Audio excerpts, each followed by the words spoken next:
Ultra-processed foods dominate diets worldwide, from breakfast cereals to frozen dinners. While these convenient, flavorful options are popular, experts have increasingly linked them to health concerns. A new study published in the British Medical Journal suggests that consuming ultra-processed foods significantly increases the risk of developing colon cancer. Ultra-processed food is basically any food that is derived from natural substance, but it has been processed industrially in a way to increase its shelf life and increase its palatability.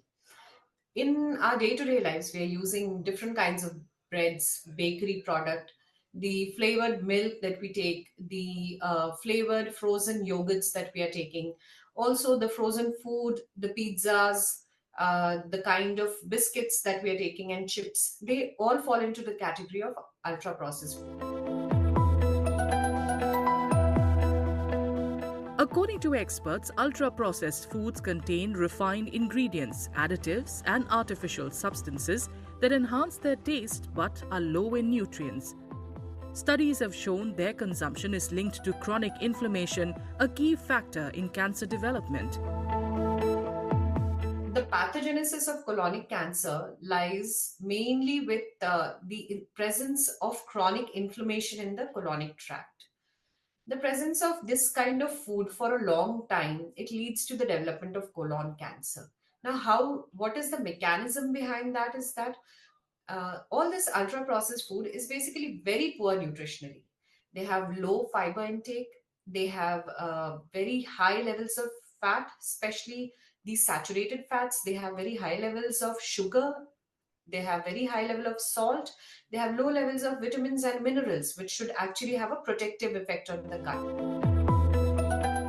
The study in the British Medical Journal reveals that ultra-processed foods contribute 60% of calorie intake and 90% of added sugars in the average American diet.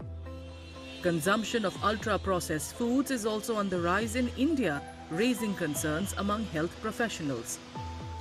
According to studies, colorectal cancer is the second leading cause of cancer-related deaths globally. In India, this last decade from 2011 to 2021, there has been a study conducted by WHO which was done on 30,000 population from India, and it showed that the increase in the use of ultra-processed food has been around 13%. And in our day-to-day life, we are using minimum 25 to 40% of ultra-processed food as a part of our diet. So this intake has rapidly been increasing. Experts recommend a diet rich in whole foods such as fruits, vegetables, fish, and nuts to lower the risk of colon cancer.